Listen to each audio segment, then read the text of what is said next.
Masakit ba? Masakit ba dahil ikaw ay umibig at umasa? O mas masakit dahil ikaw ay patuloy na umaasa at pinaasa pa sa isang tao at pagmamahal na wala namang pag-asa na ika'y lumigaya at maging masaya sa piling niya? Kamusta ang pakiramdam na kahit ayaw mo na, ay sige pa rin para lang maisalba ang relasyon ninyong dalawa na ikaw lang ang nagpapahalaga? Hindi ka pa ba nagsasawa o matauhan man lang sa inyong ginawa? Hanggang kailan pa ba na ikaw ay magmahal sa isang tao na ang kaligayahan ay nasa iba? Magpatuloy ka pa ba kahit alam mong nanlalamig na siya sa'yo? Dahil may iba na nagpapainit sa damdamin niya. Hanggang kailan ka magsasakripisyo para lang sa pagmamahal na pinaninindigan mo at ipinaglalaban? Ngunit sa kasamaang palad ay mag-isa ka lang lumalaban. Hindi ka pa ba natauhan sa harap-harapan niyang panluloko sa'yo? Ang sabi mo, mahal mo siya, ngunit ang mahal niya ay iba. Pwede ba? Tama na. Huwag nang magbubulag-bulagan sa isang pag-ibig na hindi naman ikaw ang iniibig. Tama na ang laban na wala namang magandang kahihinatnan, kundi puro pasakit, luha at kabiguan. Hindi ka pa ba nauubusan ng luha at nagsasawa sa kakaiyak sa tuwing nalalaman mong ang oras niya na dapat ay para sa'yo ay nauubos na sa piling ng iba? Huwag ka nang magpakatanga dahil marami dyan na inaantay ka lang kung kailan bumitaw sa kasalukuyan at mahulog sa kanila na handang sumalo sa'yo upang ika'y hindi masaktan at iparamdam ang tunay na saya, sarap at pagmamahal at ligayang tunay na walang kapantay. Ang sabi mo, anong magagawa ko? Mahal ko siya. Ang tanong, mahal ka ba niya? Handa ka bang magbubulag-bulagan kahit na pinapamukha na sa'yo na iba na ang kanyang ipinaglalaban? Hindi naman masama ang lumaban sa isang pagmamahal na alam mong pareho kayong lumalaban para dito. Pero kung mahal mo siya, ngunit ang mahal niya ay iba, tama na. Tandaan mo, you deserve to be happy. Kung talagang mahal mo siya at mahal niya ang iba, palayain mo siya at itigil mo na ang sobra-sobrang effort, atensyon at pagmamahal na ibinibigay mo sa kanya.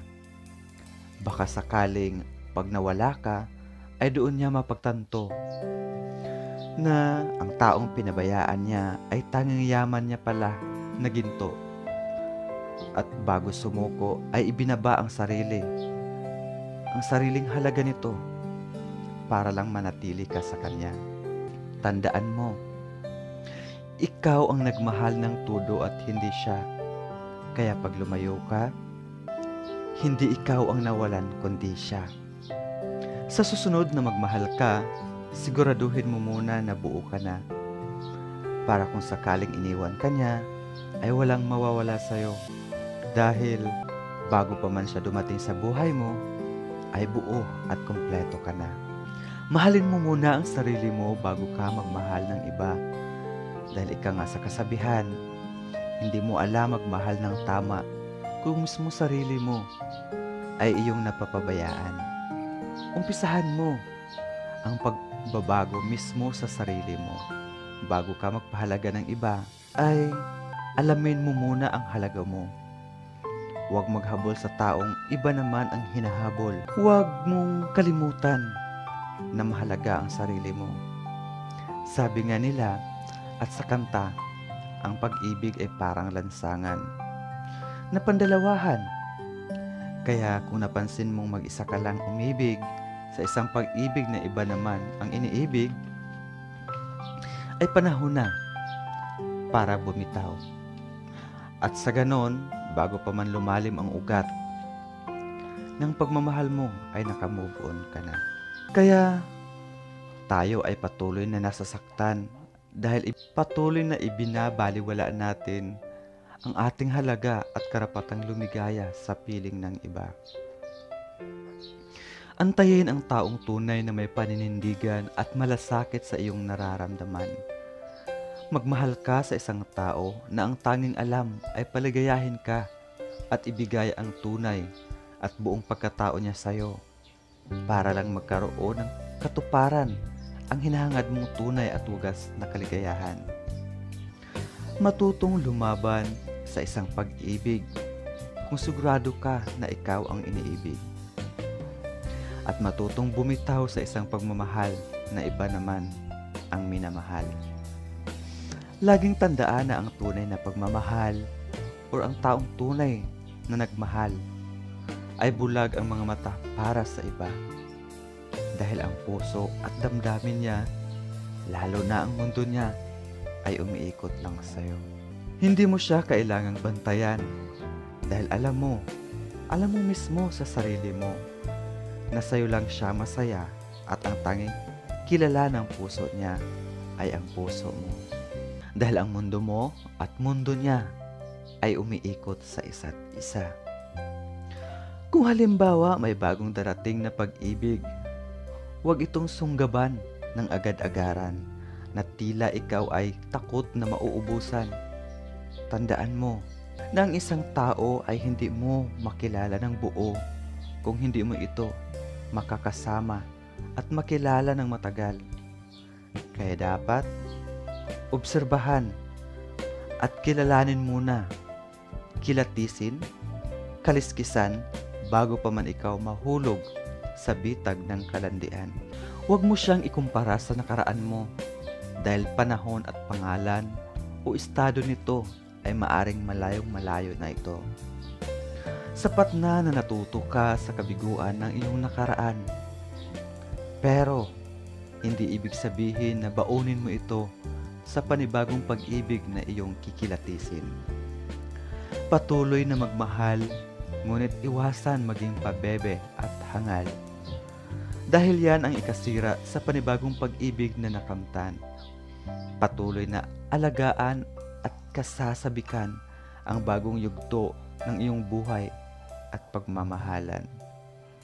Maaring mabigo, masaktan, pero wag itong gawing basehan na huminto na ang mundo mo pagdating sa usaping tiwala at pagmamahal na maaring magpasaya sa'yo. Basta lang marunong kang magdala patungkol nito. Patuloy na magmahal at lumaban sa buhay hanggang makamit ang tunay na tagumpay. Nasaktan ka man noon, ang mahalaga ay natuto kang bumangon at nagmahal muli para sa panibagong pagkakataon at direksyon. Sadyang masakit talaga magmahal dahil ang totoo, hindi ka naman masasaktan kung hindi mo siya tunay na minahal. Oo na, marupok na kung marupok, pero wag itong gawing dahilan upang sakyan ang nararamdaman. Kahit alam mong sa huli ay masasaktan ka lang. Sapat na siguro ang iyong natutunan sa nakaraan upang maging wais at hindi pamigay. Baka hinawakan at kinindatan ka lang, ay feeling mo siya na ang taong magdadala sa'yo sa pag-ibig na walang hanggan. Sa panibago mong pag-ibig, laging itanim sa iyong isip, mahalin mo lang siya, ngunit huwag mo siyang higpitan na tila nasasakal na. Dahil ang jowa o asawa ay partner mo ito at hindi alipin. Tiwala at pagmamahal ay mahalaga sa dalawang nagmamahalan. Ngunit huwag kalimutang ingatan ang tiwalang nagsisilbing pundasyon sa pagmamahalan. Dahil ang tiwala, once masira, ay mahirap na itong ibalik at ipagkatiwala.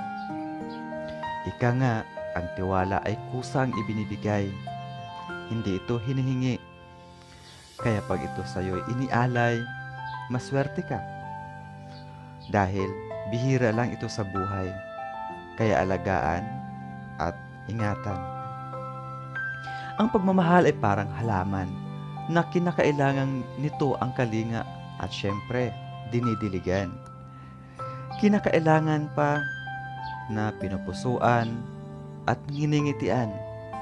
Sa madaling salita, ang pagmamahal ay parang halaman na nangangailangan ng atensyon at panahon para lumago at suklian ka nito sa pamamagitan ng bunga.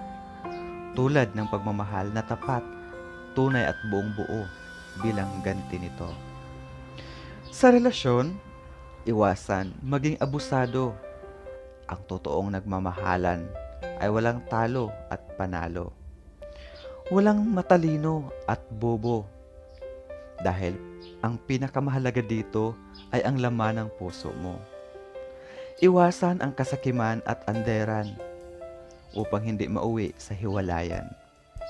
Laging tandaan, loving is not owning. Dahil partner mo siya, jowa o asawa mo siya. Hindi mo siya pag-aari, kundi katuwang lamang na magbibigay sa iyo ng ligaya at saya. Huwag mo siyang saktan dahil ang totoong nagmamahal, makita mo lang siyang nahihirapan, ay ikaw ang unang masasaktan dahil ikaw at siya ay iisa.